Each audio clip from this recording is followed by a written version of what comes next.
A ciência diz que o primeiro reflexo que a gente mostra desde o berço, desde que a gente nasce, é o reflexo moral. Só uma curiosidade aqui. Ou também chamado de reflexo do susto. É o primeiro reflexo que a gente demonstra. O susto é um reflexo ou resposta natural e imediata, instantânea que um bebê dá quando ele ouve um barulho repentino ou ele sente que ele está caindo. Quando se assusta o bebê, vocês já observaram isso, vocês que são mães principalmente, ele abre os braços imediatamente e logo em seguida ele fecha os braços. Já observaram isso? E depois vem aquele berro, uai, e chora logo em seguida. Mas por favor, quem tem bebê, não tente fazer isso em casa, não tente experimentar isso com seu filho. Isso é só para mostrar para você que a gente é projetado para se assustar desde a barriga das nossas mães. Deus fez a gente assim. A gente é desenhado para se assustar desde o ventre. Interessante isso, não é mesmo? E sim, existe todo tipo de coisa que faz a gente se assustar. Que coisas, por exemplo, a gente podia listar uma infinitude de coisas, mas eu vou citar algumas aqui. Abrir a carteira e ver que ela está vazia. Quem já tomou susto desse jeito? Levante sua mão se você admite.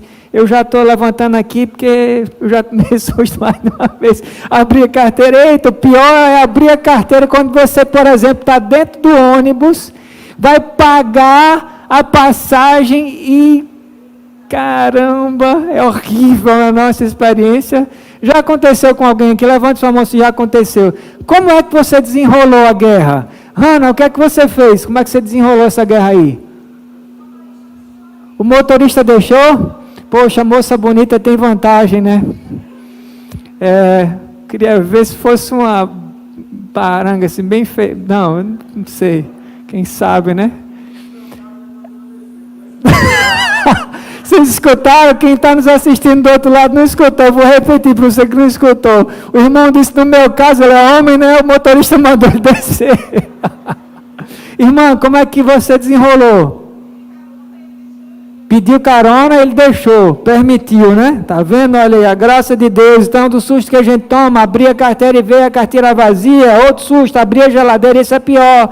Ou o armário e ver que estão vazios ambos, o armário e a geladeira, está acontecendo muito isso nessa pandemia. Muita gente perdendo emprego, o índice de pobreza aumentando, ou então assistir ao noticiário e ver que os números da pandemia não estão caindo na velocidade que deveriam, e que a nova cepa, essa cepa indiana, ela tem 97% chance a mais percentual de transmissibilidade, ela é mais transmissível, 97%, gente. Ou então um diagnóstico inesperado, outra coisa que assusta a gente, como o irmão Wilson citou aqui, a semana de prova na escola, outra coisa que assusta muita gente, uma má notícia, novas eleições a caminho. A gente está aí às portas de novas eleições e as nossas opções não são tão legais quanto a gente gostaria, e mais uma infinitude, como eu falei, de tantas coisas que assustam a gente. Uma pergunta que não quer calar agora: você já reparou que um cristão ele parece tomar mais sustos do que um não cristão? Você já percebeu isso? E é difícil de acreditar, a gente fica assim, mas meu Deus, não, deveria ser o contrário. Só que parece que um cristão toma muito mais sustos do que o não cristão. Sabe por quê? Sabe por quê? Pergunta a pessoa aí da sua direita. Por que você acha que um cristão toma mais susto do que um não cristão? Estou curioso para ouvir algumas das respostas de vocês. Por que será? Vamos ver aí. Escutar algumas respostas. Rosângela, o que você acha que o cristão toma mais susto do que o não cristão? O Joãozinho está falando aqui, interpelo, vou deixar o Joãozinho, Joãozinho, fala aí, por que, João? Porque ele confia em Deus?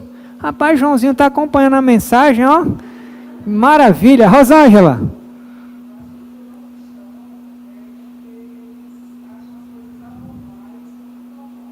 Tudo está normal, então não leva menos susto, né?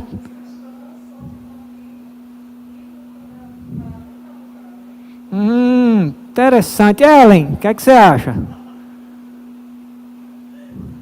Está pensando ainda. Lourdes, está pensando ainda? Está pensando, vocês estão me enrolando, né? Estou pensando, deixa eu pensar, pastor, para ver se eu me esquece, não me chama mais. Almico, está escondido ali com a cabeça baixa assim. Almico, por que você acha, né? Sei lá, sua opinião aí, por que o cristão leva mais susto? Sim.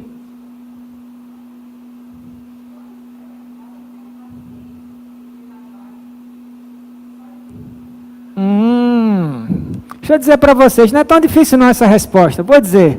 Quando você se torna um cristão, você coloca a camisa do time Jesus, sabe o que acontece? Imediatamente é desenhado, é pintado nas suas costas um alvo bem grande, você vira um alvo humano de quem mesmo? Do diabo. Na frente você tem o nome Jesus, você está com a camisa do time, mas nas costas você fica com um alvo gigante, você se transforma imediatamente num alvo humano, e o diabo passa a circundar você, não é isso que diz a palavra? 24 horas por dia, ele vive ao seu derredor, ao redor do seu endereço, ele descobre, se ele não sabia, porque ele não é onisciente, ele descobre o seu endereço. Tem gente que o diabo não sabe da existência até um certo momento, porque ele, diferentemente de Deus, não é onisciente. Mas quando você se torna um cristão, imediatamente o diabo passa a saber o seu endereço, se é que ele não sabia antes. O episódio que eu vou contar agora, alguns de vocês já ouviram, e é de dar um pouco de frio na barriga de alguns. Um certo dia, um amigo, em busca de fama e fortuna, como muita gente faz, ele resolve viajar para o Rio de Janeiro. Daí ele junta todas as economias dele para ir a um feiticeiro bem conhecido entre as celebridades brasileiras. Quando ele encontra o feiticeiro, o meu amigo disse para ele assim: eu não quero que você fale nada. O meu amigo disse para o feiticeiro: sou eu quem fala primeiro. Assim eu sei que você não vai ter como me enganar. Primeiro eu quero testar o seu poder. Ele disse para o feiticeiro. E ele disse assim: o teste é o seguinte, o teste é simples, eu tenho um amigo, eu estou pensando nesse amigo agora mesmo na minha cabeça, eu quero que você me fale alguma coisa desse amigo em quem eu estou pensando. E aí o feiticeiro disse assim: o seu amigo, ele tem um irmão, esse irmão mora longe, não mora nesse país, e o seu amigo é da fé, e o seu amigo está bem.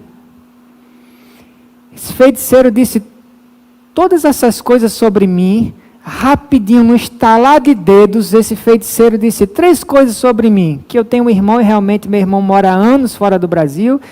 Esse feiticeiro disse que eu sou da fé, e esse feiticeiro disse o estado em que eu me encontrava, que eu estava bem. Meu irmão, sabe de uma coisa? Faz alguns anos que meu amigo me contou isso, e eu confesso que no momento que ele me contou essa história, eu senti um frio subir assim na barriga por alguns segundos, porque me veio um pensamento imediato na cabeça. Eu pensei uma coisa do tipo assim: meu Deus, o diabo deve estar agora mesmo olhando pela janela do meu apartamento para ver o que é que eu estou fazendo, e ele sabe quando eu estou bem, quando eu estou mal. Isso meio que me assustou. Como é que o inimigo sabe até o estado da minha alma, meu estado físico? Ele sabe se eu estou bem, se eu estou mal na fé. Ele sabe como é que anda a minha fé. E eu fiquei assim: meu Deus, como é que eu faço? Será que eu estou vulnerável agora? Será que o diabo não vai acabar achando uma brecha em algum lugar aqui do meu apartamento, seja na janela, seja em outro lugar, e ele vai pular para dentro do apartamento, no meu pescoço, ele vai dar um jeito de me atacar? E eu me senti muito vulnerável, acuado, assustado naquele momento. Mas deixa eu lhe dizer uma coisa: naquele momento, em todos os outros em que eu sou tentado a pensar assim, o Espírito Santo me diz: é verdade, Nilmar. O diabo, Nilmar, ele vive ao derredor do seu apartamento. Ele vive rodeando a sua vida, o seu prédio, sabe? Mas, Nilmar, o Espírito Santo diz para mim, todas essas horas que eu tenho medo, ele diz: mas sabe de uma coisa? O Espírito Santo te rodeia, Nilmar. O Espírito Santo não está somente ao derredor do seu prédio, ele está dentro do seu prédio e dentro do seu coração. O Espírito Santo também me diz e me lembra: se Deus é por você, Nilmar, quem será contra você? A primeira coisa que eu quero dizer para você nesta noite é uma pergunta, meu irmão: se Deus é por nós, quem será contra nós? Quem será? Eu confesso que eu estou tentando me agarrar a essa promessa, não é fácil, mas eu estou tentando me apegar a ela. Meu amado, minha amada, eu não sei que batalhas você anda enfrentando, com certeza você anda enfrentando alguma, ou ainda está por enfrentar. Só existem dois tipos de pessoas nesse mundo, as que estão enfrentando batalhas ou aquelas que ainda estão por enfrentar. Talvez você já esteja assustado desde agora, só em ouvir isso. Talvez a sua batalha, a sua grande batalha seja apenas contra o medo em si. Tem pessoas que tudo que tem que vencer aqui é a ansiedade, é o medo do medo. Seja como for, o Espírito Santo tem uma coisa para dizer para você sobre isso. Com Deus como seu aliado, escute isso, você vai vencer. Esse é o tema também da mensagem de Deus para você nesta noite. Com Deus como seu aliado, você vai vencer. A gente vai seguir com a nossa série de mensagens em 1 Samuel, e nesta noite a gente vai para o capítulo 17. Pode ir lá no capítulo 17. A gente vai começar lendo a última parte do verso 26, depois a gente vai dar um pulo, tá? Lá para o verso 41. 1 Samuel, capítulo 17, vamos começar lendo a última parte do verso 26, depois vamos dar um salto para o verso 41. Se você já achou, diga amém. Amém. Diz assim a palavra de Deus, última parte do verso 26. É uma pergunta. Afinal de contas, quem é esse filisteu incircunciso para desafiar os exércitos do Deus vivo? Quem foi que perguntou isso mesmo? Quem sabe? Levante a mão se você sabe. Quem foi que perguntou isso? Davi. Podia ser outro, né? Caba corajoso, danado. Parece que é nordestino. Não, brincadeira, tá? Não vou colocar de fora ninguém de outras regiões do Brasil. Todo brasileiro é corajoso, digamos assim. Verso 41, a partir do 41 diz assim: Golias, com seu escudeiro à frente, caminhava em direção a Davi, rindo com desprezo do belo jovem ruivo. Ele gritou para Davi: por acaso sou um cão para você vir a mim com um pedaço de pau? E amaldiçoou Davi em nome de seus deuses. Venha cá, darei sua carne às aves e aos animais selvagens, berrou Golias. Davi respondeu ao filisteu: você vem. Olha que versículo, meu irmão. Que versículo de fazer a gente tremer. Você com certeza já conhece esse versículo, já leu não sei quantas vezes, mas eu duvido que não estremeça por dentro quando você lê esse versículo. Olha só a resposta de Davi: você vem a mim como espada, com uma lança e um dardo, mas eu vou enfrentá-lo em nome do Senhor dos exércitos, o Deus dos exércitos de Israel, que você desafiou. Eita glória, como diz uma amiga minha, que texto tremendo, não é verdade, meu irmão? De fazer a gente se arrepiar de emoção. Aqui no momento da nossa história, os filisteus, inimigos mortais de Israel, se emparelham, o exército deles se juntam, e eles vão para o acampamento de Éfes-Damim, em Judá. E ao ouvir que o exército filisteu estava acampado ali, o que é que Saul faz? Ele reúne as tropas de Israel em Elá, que fica a 5 quilômetros a leste do acampamento filisteu. Ambos os exércitos dos filisteus e de Israel montam cabanas, as cabanas deles em colinas, uma em frente para a outra, com um vale no meio. Eles ficam assim, um de frente para o outro, os exércitos emparelhados de um lado e do outro, nessas colinas, e no meio deles um vale. Bom, só que o que está para acontecer aqui não é um confronto normal entre duas tropas de soldados, como a gente costuma ver em filmes de ação, não. O que acontece na cena seguinte é de fazer o guerreiro mais corajoso engolir seco. Sabe por quê? As fileiras do exército filisteu vão marchando para perto do acampamento de Israel, e quando eles chegam perto do acampamento de Israel, o suficiente para serem vistos e serem ouvidos, um vulto colossal de quase 3 metros de altura, gente, precisamente 2,90 metros, grave essa altura aí, dá um passo à frente e se projeta diante das fileiras dele, debaixo de um céu sem nuvens, como é geralmente o céu de Jerusalém, num calor escaldante do deserto de Judá, e esse homem poste de quase 3 metros de altura, que mais parece uma mistura, veja aí, de Thanos com o Hulk e Apocalipse, os três juntos, já imaginou?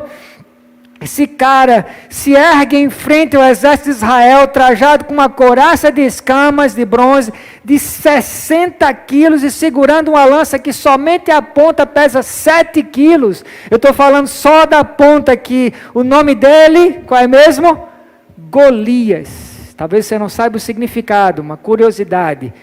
Golias significa adivinho. Adivinho.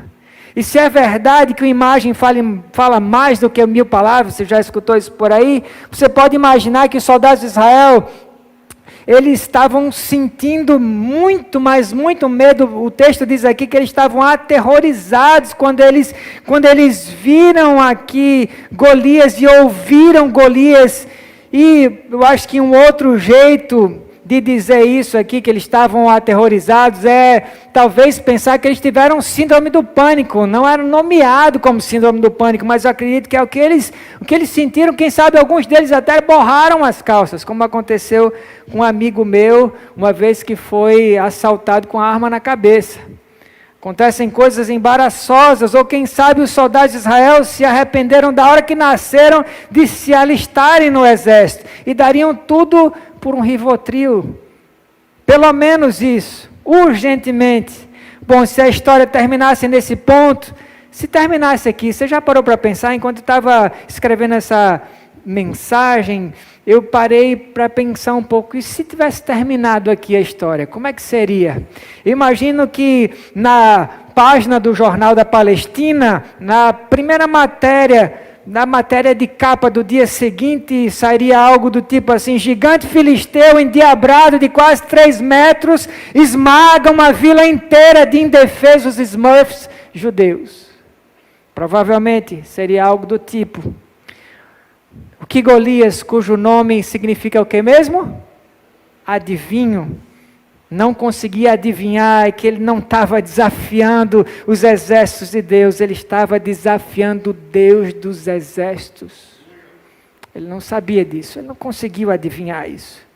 Isso fica claro como a luz do dia na fala de Davi, alguns versos mais na frente, e essa vai ser a primeira vez nessa história em que o nome de Deus é mencionado. Olha só que coisa, até então os nomes que aparecem são nomes de homens, nomes de locais estratégicos, nomes de armas, nomes de exércitos, nomes de gigantes, mas ninguém tinha mencionado o nome de Deus. Essa é a primeira vez que alguém menciona o nome de Deus, até que de repente a cena muda. Aqui Davi, um pastorzinho de ovelhas, sem nenhum trejeito de Rambo, nenhum trejeito de Rambo, sem músculos, sem altura, sem nenhuma arma sofisticada, mais conhecido até então como Zé Ninguém, vai ao campo de batalha levar um lanche para os irmãos, que ao contrário de Davi eram todos soldados.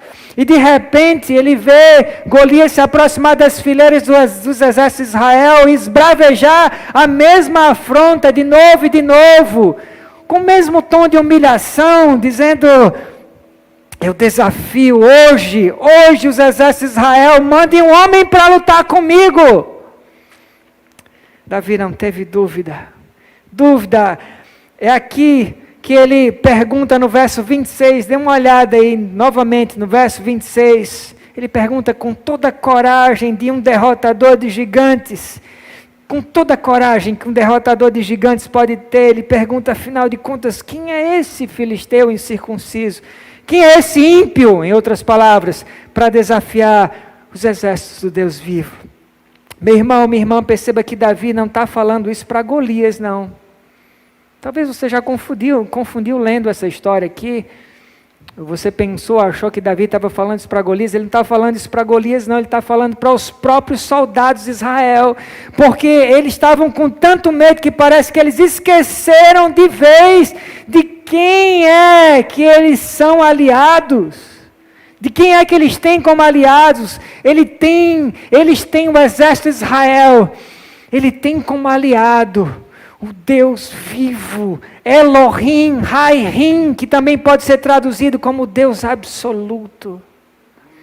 Meu amado, minha amada, se você é um filho, uma filha de Deus, você tem como aliado, como seu aliado nesta noite, Elohim, Raihim, o Deus absoluto. Escute o que o Espírito Santo diz para você nesta noite, é o nosso primeiro ponto também.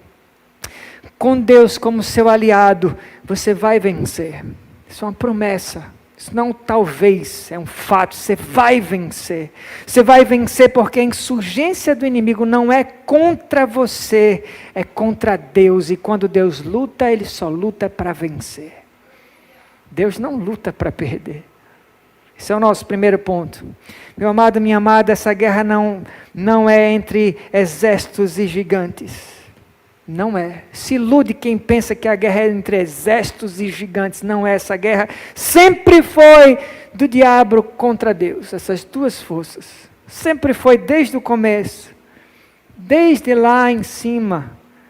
E passando pelo Éden e ao longo de toda a história. Sempre foi do diabo contra Deus. Golias pensava que ele estava desafiando Israel, os soldados de Israel pensavam que Golias estava desafiando o exército de Israel, mas Davi parecia saber muito bem que na verdade Golias estava desafiando o Deus de Israel. Davi parecia saber que Deus sempre esteve no centro da história e que quando o povo dele é desafiado, quem é que é desafiado mesmo? Deus. Se você está sendo desafiado por qualquer que seja a circunstância na sua vida, você está sendo desafiado? Sim. Mas por trás disso tudo, alguém está desafiando outra pessoa. O diabo desafiando Deus, é isso que está acontecendo. É impressionante como todos nessa história, menos Davi, estão enxergando as cenas em 2D, em duas dimensões, soldados versus gigantes, homens versus problemas insolúveis, enquanto Davi vê tudo em 3D. Davi vê tudo em 3 dimensões. Davi enxerga um gigante que pensa que está desafiando um povo que pensa que está tudo acabado, e um Deus que nunca pode ser derrotado. Davi enxerga Deus na história, e quando Davi começa a enxergar Deus na história, tudo muda, a história muda. Quando a gente passa a enxergar Deus na história, a história muda. Eu vou repetir, porque talvez você não escutou como deveria. Quando a gente passa a enxergar Deus na história, a história muda. A história muda de figura, o quadro muda de figura. Eu quero que você pense agora nas situações da sua vida em que a reputação de Deus está em jogo. Existem situações das nossas vidas em que a reputação de Deus entra em jogo. Que circunstâncias são essas? Na faculdade, por exemplo, quando você é ridicularizado e diminuído por ser cristão. Em seus relacionamentos, quando você é imediatamente mal interpretado e julgado, sem chance de se explicar, como acontece às vezes. No trabalho, onde o clima lá talvez é hostil e é sufocante. Nas mídias sociais, quando você se levanta corajosamente contra campanhas podres de doutrinação pervertida das nossas crianças, como aconteceu recentemente e anda acontecendo à torto e à direito. Nos negócios, quando você sofre ameaças por decisões moralmente corretas e você paga o pato por isso. Ou em casa, quando pensamentos, palavras e comportamentos satânicos afetam pessoas queridas. Em todas essas situações em que a reputação de Deus esteja em jogo, a batalha não é contra você e os seus problemas. Entenda isso, e eu estou dizendo isso de várias formas diferentes. É Deus sendo desafiado, meu irmão. E adivinha o que é que acontece quando alguém, alguma coisa, algum poder, alguma força desafia o Senhor? Adivinha o que é que acontece? E com isso eu me refiro a toda e qualquer situação, pequena ou grande, cada faceta das nossas vidas, cada cena dos nossos dias, porque tudo tem que ver com a glória de Deus. Quer você coma, quer você beba, quer você faça qualquer outra coisa, tudo que você faz é para a glória de Deus, diz a palavra. Tem uma frase que eu ouvi de um pregador indiano, Abraham Kurovila, que eu nunca consegui esquecer desde então. Tudo o que você faz afeta a glória de Deus. Não tem escapatória. Afeta positivamente, afeta negativamente, mas afeta tudo que você faz. O coração do nosso texto é a honra do nome de Deus, a reputação de Deus, a glória da soberania de Deus. E aqui está Davi, um homem totalmente tomado, embebido da glória de Deus para a honra de Deus. E é com esse espírito que Davi pergunta: quem é esse filisteu incircunciso para desafiar os exércitos do Deus vivo? Um grupo de pastores do século XIX se juntou certa vez para discutir a possibilidade de convidar D.L. Moody, ou Dwight Lyman Moody, um dos maiores evangelistas do mundo, para ser o pregador da campanha que eles estavam organizando.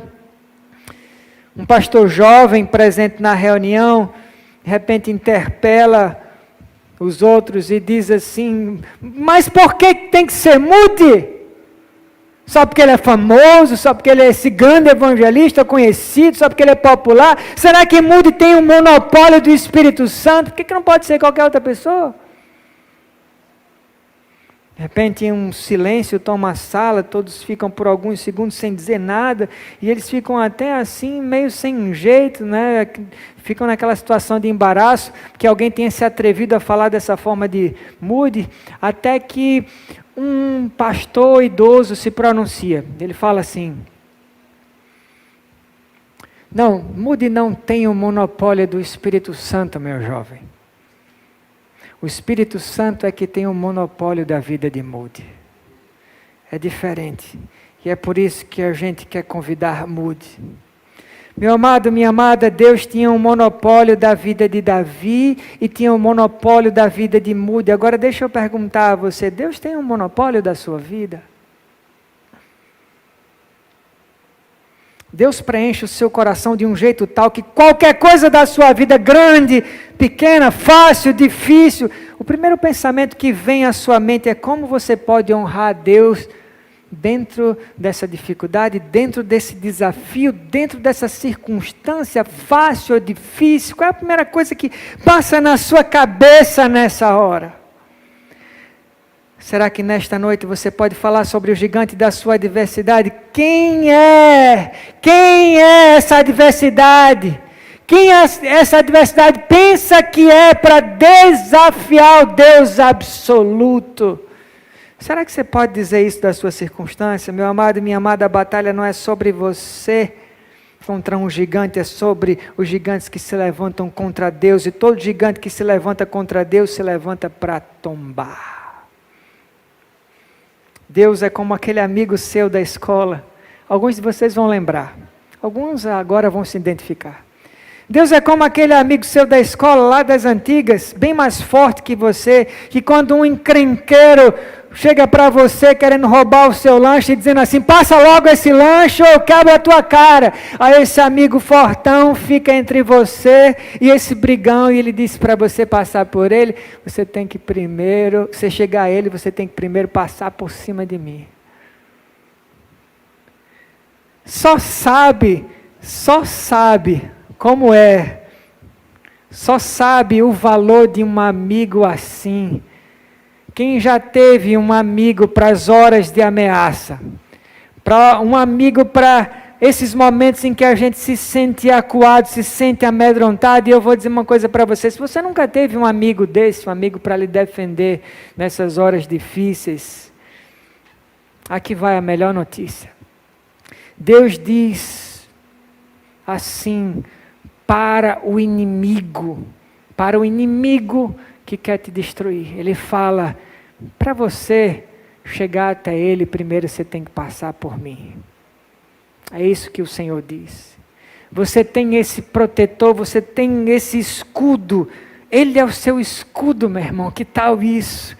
Com Deus como seu aliado, você vai vencer, porque o levante do inimigo não é contra você, é contra Deus, e Deus não luta para perder. Meu amado, minha amada, a gente vai agora para o nosso segundo ponto. Com Deus como seu aliado, você vai vencer, porque os recursos de Deus são sobrenaturais. Os recursos de Deus são o quê? Sobrenaturais. Não esqueça, se você quiser anotar para ficar ruminando em casa, faça isso. Os recursos de Deus são sobrenaturais, não são recursos comuns.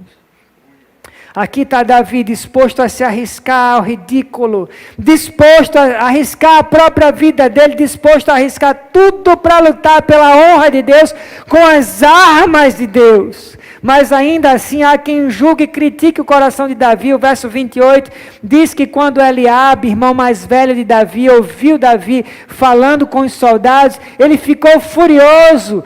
Eliabe ficou com muita raiva e ele perguntou assim: o que é que você está fazendo aqui, cara? Você não devia estar tomando conta daquelas poucas ovelhas. Conheço a sua arrogância, Eliabe diz, as suas más intenções. Você quer apenas ver a batalha. É como se Eliabe estivesse dizendo: quem você pensa que é? Quem é você, sem irresponsável, tangedor de 3 ou 4 ovelhas, fedido a estrume? Você não tem nada, você não tem músculos, você não tem testosterona, você não tem recurso, você não tem altura, você não tem nada, você é um zero à esquerda, seu moleque arrogante. É isso que Eliabe está dizendo. Volte para o pasto para tocar aquela sua harpinha, para ver se você põe para dormir aquelas suas ovelhas. Deu fora desse campo de batalha, que esse lugar aqui é para homem macho, macho alfa, soldado, forte e valente, feito eu. Mas acontece que alguém ouve as palavras corajosas de Davi e as levam até os ouvidos de quem? De Saul, do rei Saul. E daí Saul manda chamar Davi, e olha Davi de cima a baixo, daquela olhada geral em Davi, com ar de deboche, no verso 33, e ele fala assim para Davi, Saul fala para Davi: mas nem sonhando que tu vai vencer o filisteu. Olha para você, cara, você é só um moleque, e ele é um guerreiro desde que ele se entende por gente. Você não passa de um moleque, você é um nada. Mais uma vez Davi escuta o eco da indireta do irmão mais velho dele: rapazinho, quem você pensa que é? Você não tem experiência, você não tem recurso, você não tem talento, você não tem nada, você é só um moleque atrevido. Bom, parece que tem 3 oponentes que Davi enfrenta aqui, 3 oponentes que acusam Davi com palavras quase idênticas. Golias, que mais tarde vai dizer para Davi: você não é ninguém, você não tem recursos. O irmão mais velho, que diz para Davi: você não é ninguém, você não tem recursos. E Saul, que diz para Davi o quê? Você não é ninguém, você não tem recursos, você não tem experiência. 3 pessoas dizendo a mesma coisa. E isso descreve muitos de nós aqui. É ou não é? Descreve ou não descreve muitos de nós aqui, sem recursos, sem tamanho, sem experiência. Você já se viu assim? Certamente. Sem recursos, sem tamanho, sem experiência. Como é que eu vou lutar então, meu Deus? Que o Senhor quer que eu lute? Você já parou para se perguntar isso? O Senhor quer que eu lute? Sério que o Senhor quer que eu lute? Como? Se eu não tenho tamanho, se eu não tenho recurso, se eu não tenho experiência, eu vou lutar como? Meu amado, minha amada, vencedores de gigantes não dão ouvidos a críticos pessimistas. Escute isso: só se entrega de vez ao pessimismo quem luta com armas humanas. Suas armas são humanas? Que tipo de arma você tem para lutar contra o que você luta? Vencedores de gigantes lutam com armas sobrenaturais, lutam com as armas de Deus, e Deus só luta para vencer. O apóstolo Paulo garante isso quando ele escreve aos Coríntios, na segunda carta dele, no capítulo 10, versos 3 e 4, não precisa se abrir, mas é de arrepiar de esperança. Diz assim, olha, escute o que é que ele diz: embora sejamos humanos, não lutamos conforme os padrões humanos, usamos armas poderosas de Deus, e não as armas do mundo, para derrubar fortalezas do raciocínio humano, e acabar com falsos argumentos. Que falsos argumentos são esses? Você já se perguntou lendo esse texto? Críticas destrutivas, pessimismo, confiança em respostas e recursos humanos, em vez de confiança em Deus. É isso. Estes são os falsos argumentos. Quando você dá ouvidos a falsos argumentos como esse, você pode afastar o dia da sua vitória, você pode adiar a sua vitória, porque falsos argumentos afastam a confiança que você pode ter em Deus, meu irmão. Pior ainda, falsos argumentos podem afastar você do Senhor.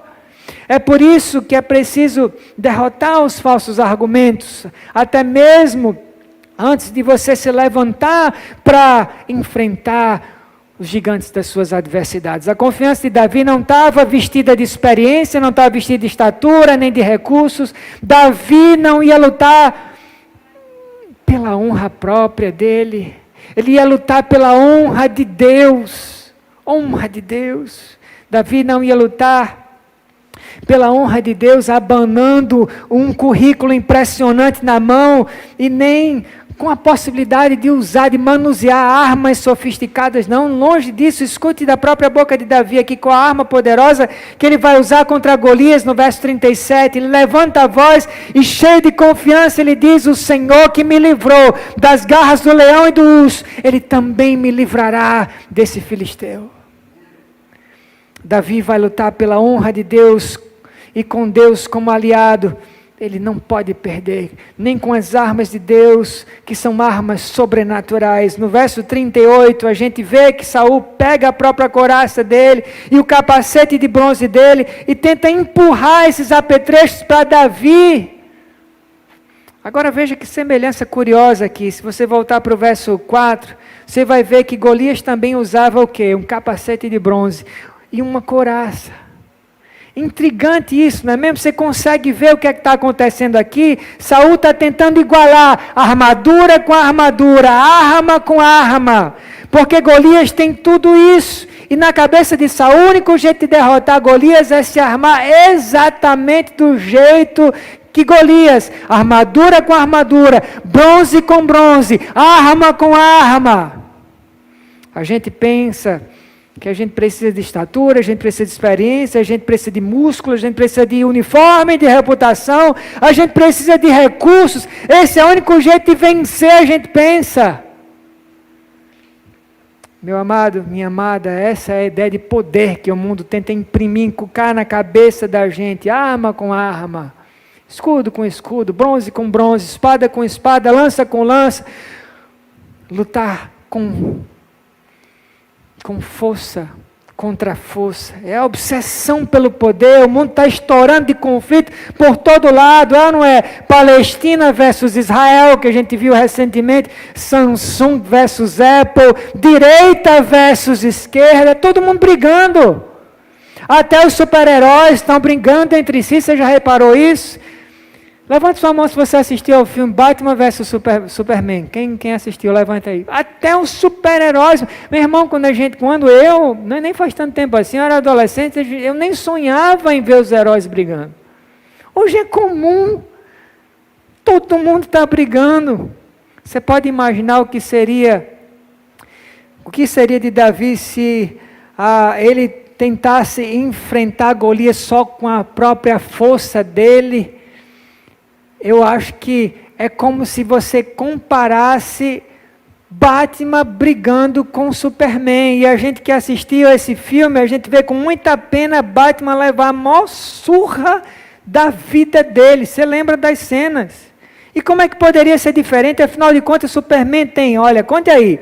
Superman tem super origem, super músculos, super altura, super força, super raio laser, super sopro, super soco, super velocidade, super resistência, super visão e até um S de super cravado no peito. Esse cara é todo super, gente. Pense num cara super. E Batman, deixa eu falar para vocês do Batman. Batman, a semelhança de Davi, tudo que ele tem para... isso e um pouco mais, e quase que nada mais, é um bumerangue, se você quiser preferir, chamar de batirangue, a semelhança de Davi, que tinha uma funda, é o que ele tem para enfrentar o super-homem. Com os próprios recursos, Batman não tem a menor chance, porque como disse o mega empresário americano Malcolm Forbes, o diretor da famosa revista Forbes, the guy with the most toys wins. Aquele que tem mais recursos, vence. Não é assim que caminha a humanidade, não é assim que o mundo pensa? Aquele que tem mais recursos, obviamente, vence. É a fascinação, a velha obsessão por recursos, experiência, currículo, talento, dinheiro, influência, a sufocante ideologia do poder. Mas a gente geralmente esquece de uma coisa, do mesmo jeito que os soldados de Israel e Saul esqueceram, a gente esquece de quem é a batalha.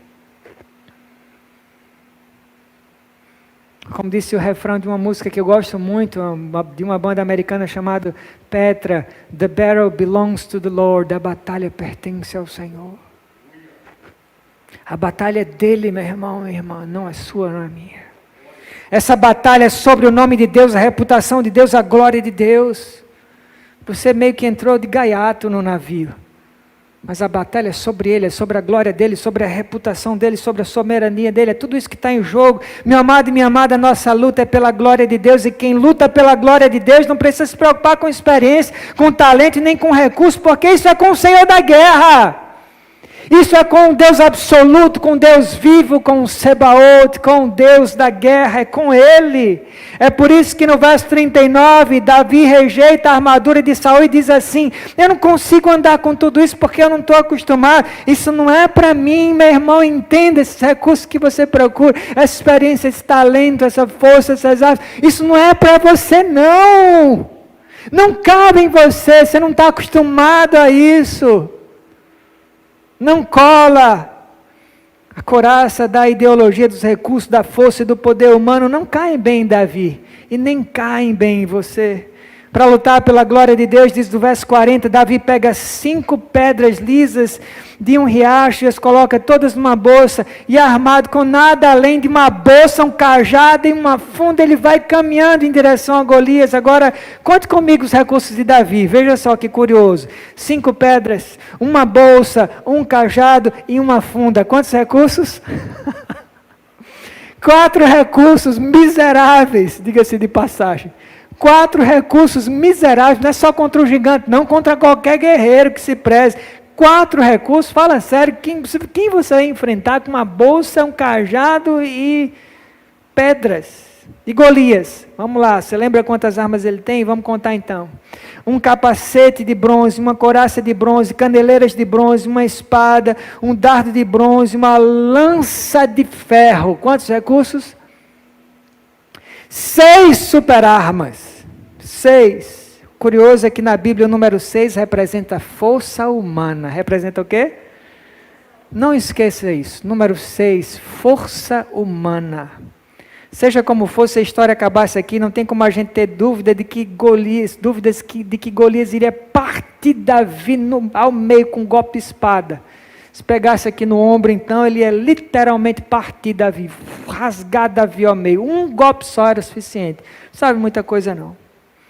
O verso 42 diz que assim que põe os olhos em Davi, um rapazinho franzino, sem recurso, sem experiência, sem tamanho, Golias não se aguenta, ele explode na risada. Mas esse rapazinho tem uma arma extra, Davi tem uma arma extra. Ei, meu irmão, Davi tem uma arma extra, invisível, real, poderosa, imbatível.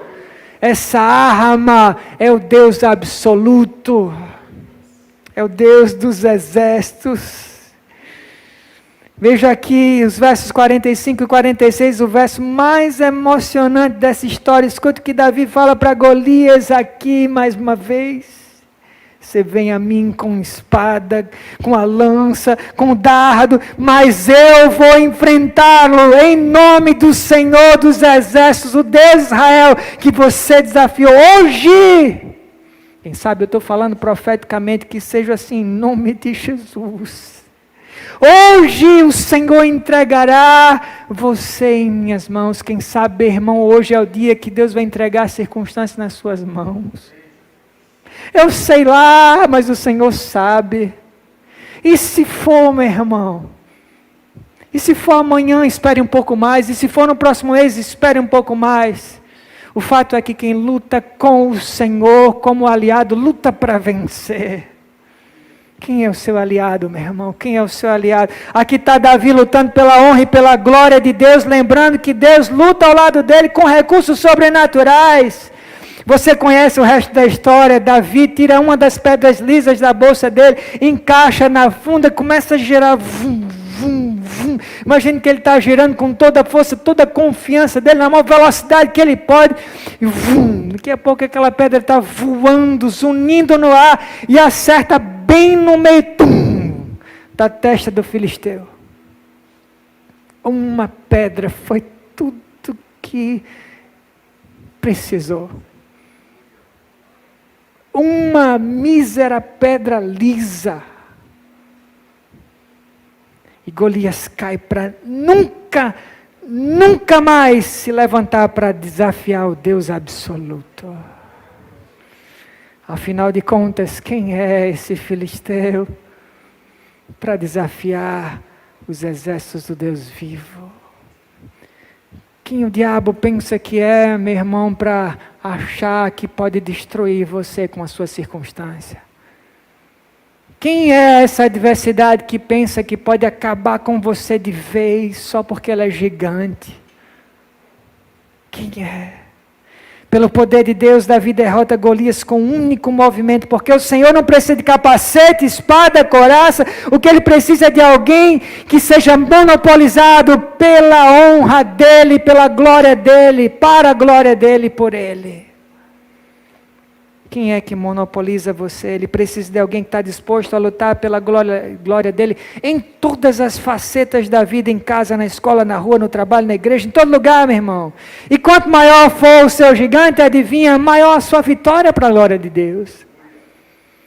Você está passando por uma circunstância adversa gigante, assim como o irmão Wilson, por exemplo?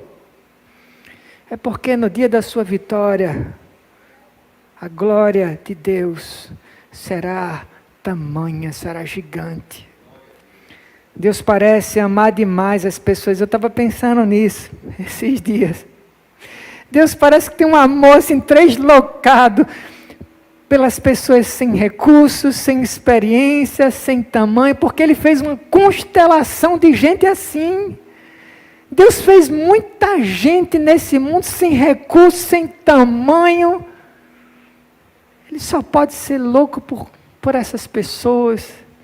Mas lembre-se, meu amado, minha amada, Deus é a sua maior arma.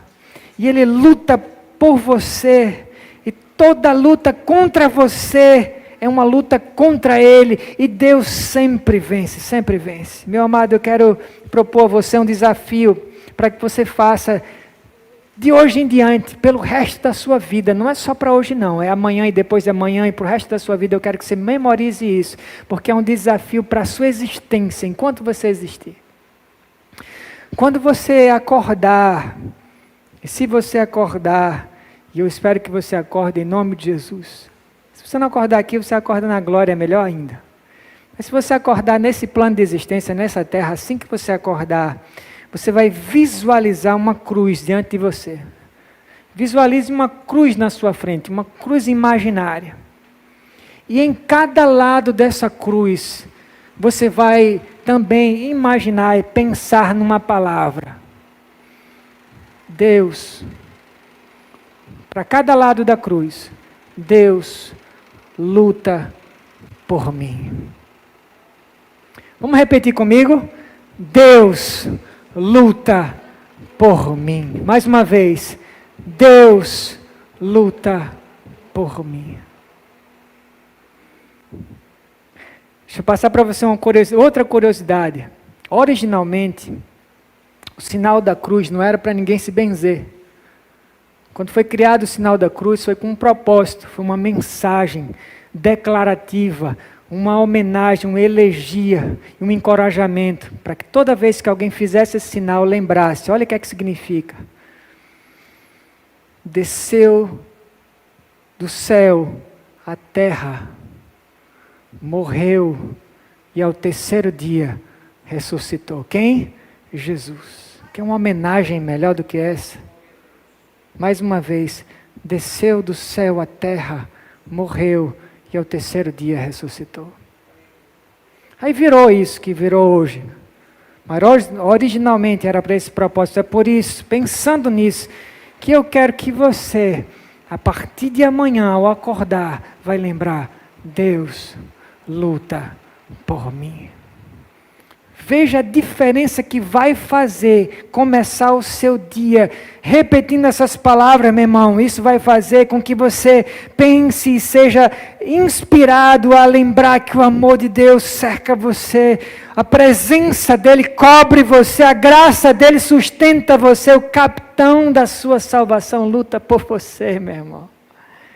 A gente está perto dos Jogos Olímpicos e eu vou fechar a nossa mensagem com essa ilustração.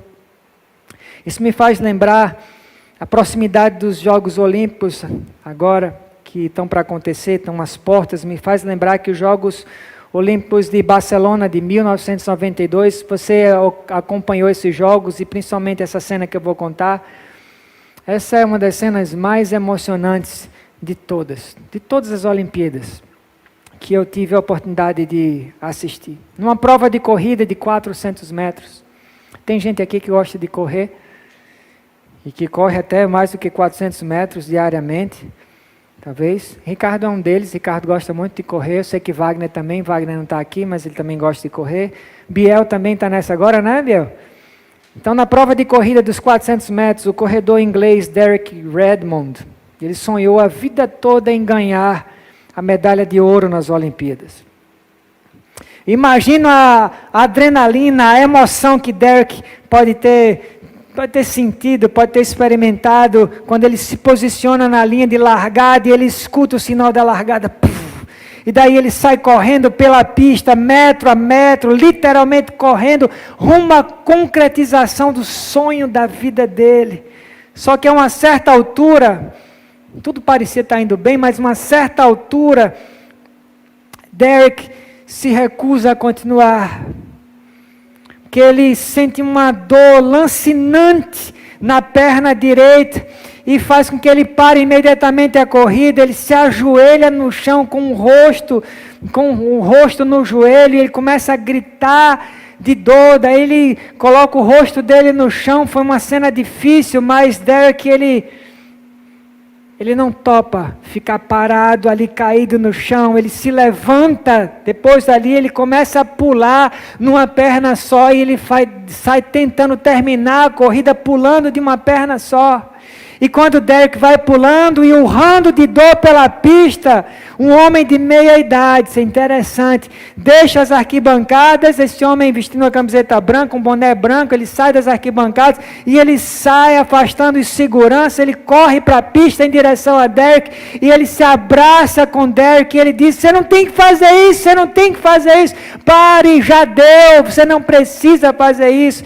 Esse homem é Jim Redmond, o pai de Derek. O pai de Derek. Derek responde: não, pai, eu tenho que fazer isso, eu tenho que continuar.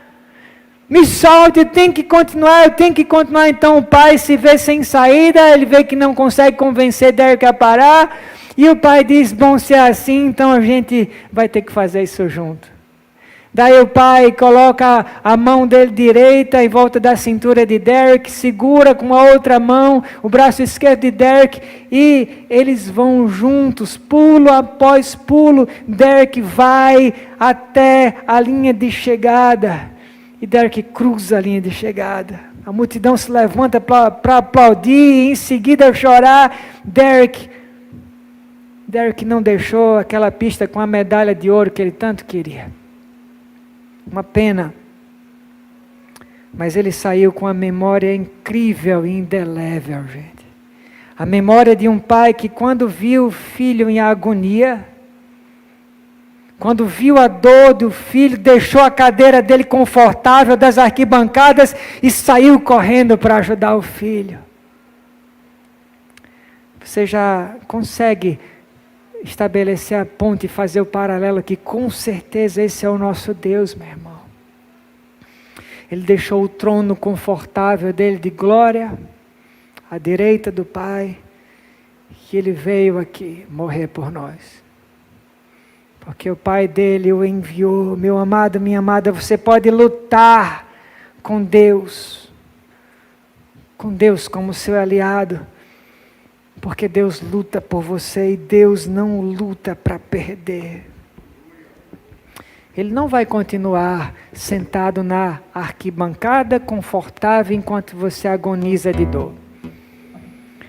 Talvez você está em uma dessas situações. Primeiro, você está ou prestes a cair com a cara no chão, ou você já está caído com a cara no chão.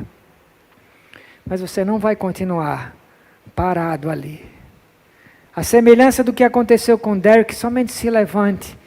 E se você só conseguir pular, continue pulando. Se você não conseguir pular, vá se arrastando, mas continue, porque em algum momento o seu pai vai deixar as arquibancadas, ele vai correr na sua direção e ele vai continuar com você até a linha de chegada. Amém?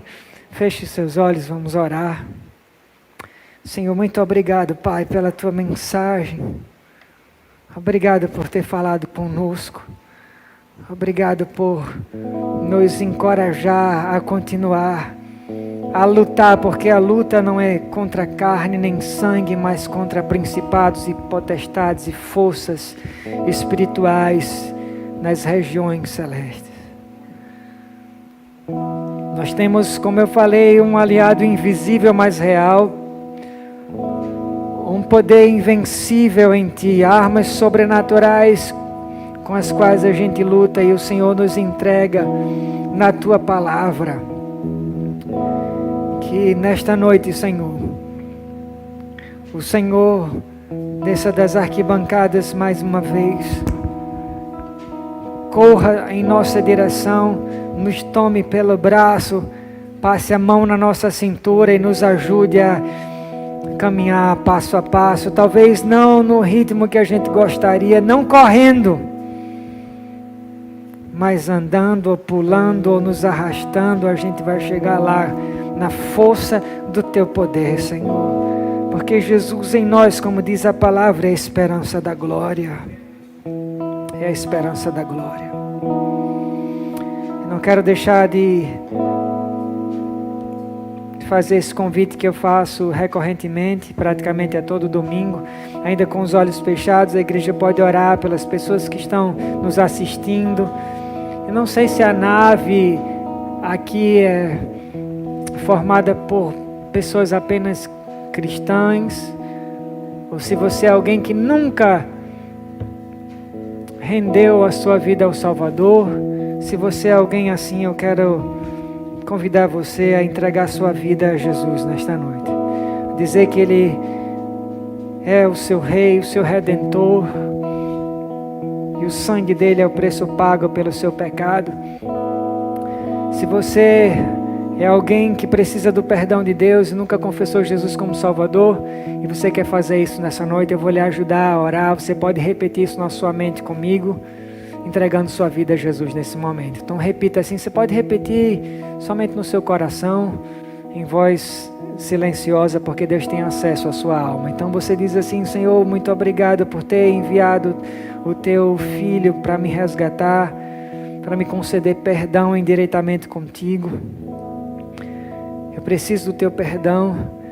Quando essa vida findar, eu quero estar contigo para sempre. Quando seja pela ocasião da morte ou do arrebatamento, eu quero estar contigo. Minha vida não se resume a este plano de existência, e o meu destino final eu quero que seja o céu. Em nome de Jesus, Pai, perdoa os meus pecados, escreve o meu nome no livro da vida e me adota como um filho Teu para sempre. Em nome de Jesus, amém. Se você fez essa decisão, vou pedir a você para escrever nos comentários aí, a gente quer orar por você, tá? Se tem alguém nessa nave que fez isso, você pode procurar uma das pessoas da nossa recepção, que estão vestidas de azul com o nome recepção. Essa pessoa vai dizer para você o que fazer daqui para frente, tá bom?